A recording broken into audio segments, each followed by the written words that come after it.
Hello दोस्तों, नमस्ते। आज की कहानी का नाम है पड़ोसन भाभी।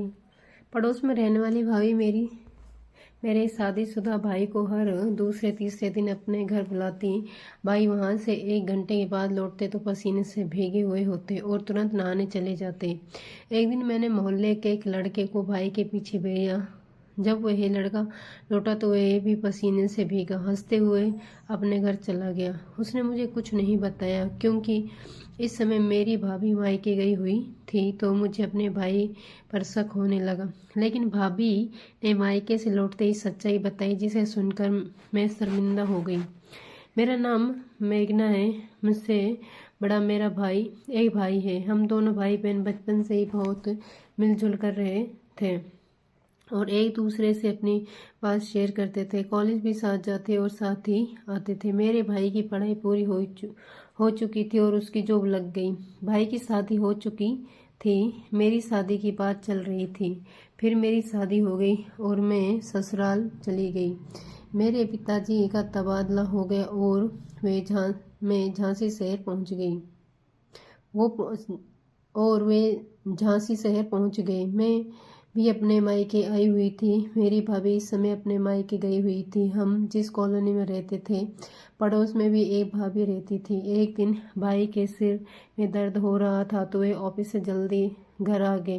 मैंने उनसे जल्दी आने का कारण पूछा तो उन्होंने बताया कि उनके सर में दर्द हो रहा है।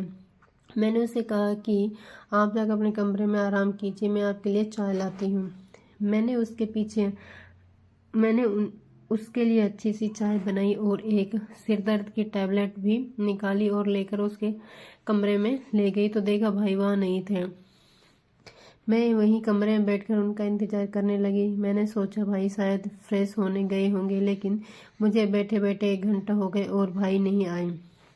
मैंने उठकर चेक किया तो भाई वॉशरूम में ही नहीं थे। मैंने सोचा वे कहाँ चले गए। लगभग आधा घंटा और इंतज़ार करने के बाद जब मैं बाहर गई तो मैंने देखा कि भाई पड़ोसन की भाभी जी के कमरे से निकल कर आ रहे थे और पसीने से भीगे हुए थे। मुझे कुछ समझ में नहीं आया। वे आते ही नहाने चले गए। मैंने उनसे कोई सवाल नहीं किया, लेकिन मुझे बहुत अजीब लगा। जब तो यह एक दूसरे तीसरे दिन होने लगा। भाई ऑफिस से आते और पड़ोस की भाभी जी के यहाँ चले जाते और पूरे 1 घंटे में वापस आते। वो पसीने से पूरे भीगे रहते और आते ही नहाने चले जाते। मुझे कुछ समझ में नहीं आ रहा था कि ये क्या हो रहा है और मेरी भाभी भी मायके गई हुई थी। मैं उन्हें कुछ बताना नहीं चाहती थी, इसलिए मैंने एक दिन पड़ोस में रहने वाले एक लड़के को अपने भाई के पीछे भेजा। जब ये लड़का लौट कर आया तो वह भी पसीने से भीगा हुआ था। उसने मुझसे बात भी नहीं की और हंसते हुए अपने घर चला गया। अब तो मैं और भी ज़्यादा दुविधा में पड़ गई। मुझे मायके आए हुए 15 दिन हो गए और मुझे वापस अपने ससुराल भी जाना था। मेरे पति मुझे रोज़ आने के लिए कहते, लेकिन उन्हें टाल देती थी। फिर भी अपनी भाभी को फ़ोन किया और उन्हें आने के लिए कहा। भाभी बोली, दीदी मेरी चचेरी बहन की शादी है, मैं शादी करके आऊँगी, प्लीज़ आप 1 हफ्ते और घर संभाल लीजिए। मैंने कहा ठीक है, लेकिन उन्हें कुछ भी बताया नहीं। मुझे लगा अगर मेरा शक गलत निकला तो क्या होगा। एक दिन फिर भाई जब पड़ोस की भाभी के यहाँ गए तो मैं भी छुपे छुपाते उनके पीछे पीछे चली गई। जब मैं वहाँ गई तो मैंने देखा कि पड़ोस वाली भाभी तो मेन गेट पर खड़ी है और भैया उसके घर के अंदर कमरे में हैं।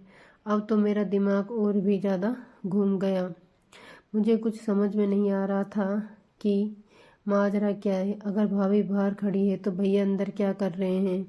खैर, जैसे तैसे मैंने 1 हफ्ता और बिताया। फिर भाभी आ गई तो मैंने भाभी से पड़ोस वाली भाभी के बारे में पूछा तो वे हंसने लगे और बोली, वे बहुत अच्छी है और उनके पति यहाँ नहीं रहते, बच्चे भी हॉस्टल में पढ़ते हैं, वे अकेली ही रहती है। वे कभी कभी जब कोई काम होता है तो तुम्हारे भैया से करवा लेती है। मैंने भाभी से पूछा, आपको मालूम है क्या भैया वहाँ जाते हैं? वे हंसकर बोली, हाँ मुझे पता है। भाभी की बात सुनकर वह अपने कानों पर विश्वास नहीं हुआ।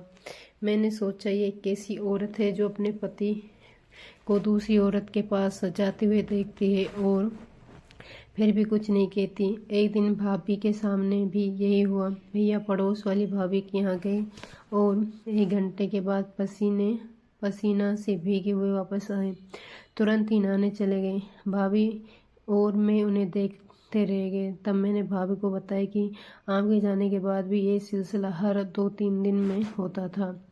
जब तो भाभी को भी शक होने लगा। मुझे अपनी ससुराल जाना था, लेकिन भाभी को मैं इस समस्या में छोड़कर जा नहीं पा रही थी। आखिर हम दोनों ने भाई का पीछा करने का निश्चय किया।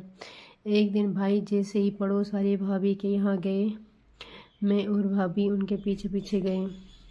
भाई ने हम दोनों को देख लिया और समझ गए कि हम उनके पीछे क्यों आ रहे हैं।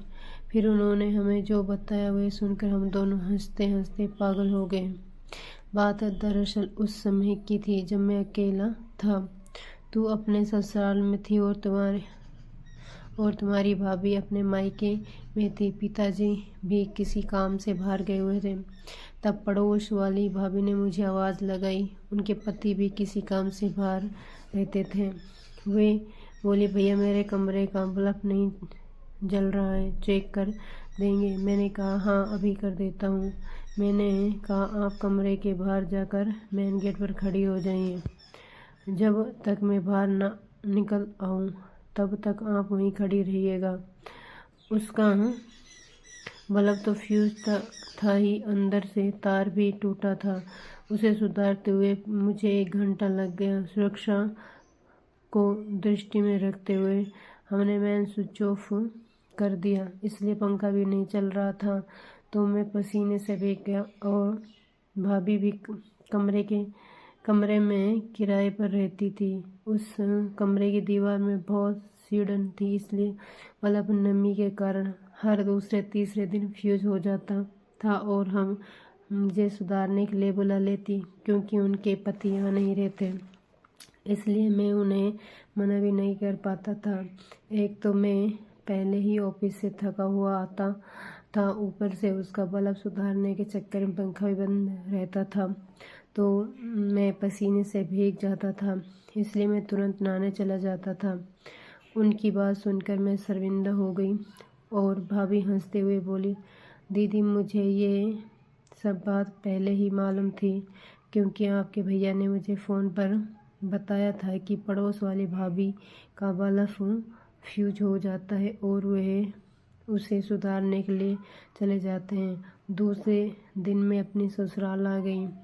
जब भी मैं इस बात को याद करती हूँ तो जो मुझे हंसी आ जाती है कि किस तरह से बेवजह मैं अपने भाई पर शक कर रही थी। इसलिए बिना जाने समझे हर बात का गलत मतलब नहीं निकालना चाहिए। दोस्तों, अगर ये कहानी आपको पसंद आई है तो कृपया लाइक कीजिए, शेयर कीजिए और चैनल पर नए हैं तो चैनल को सब्सक्राइब कीजिए।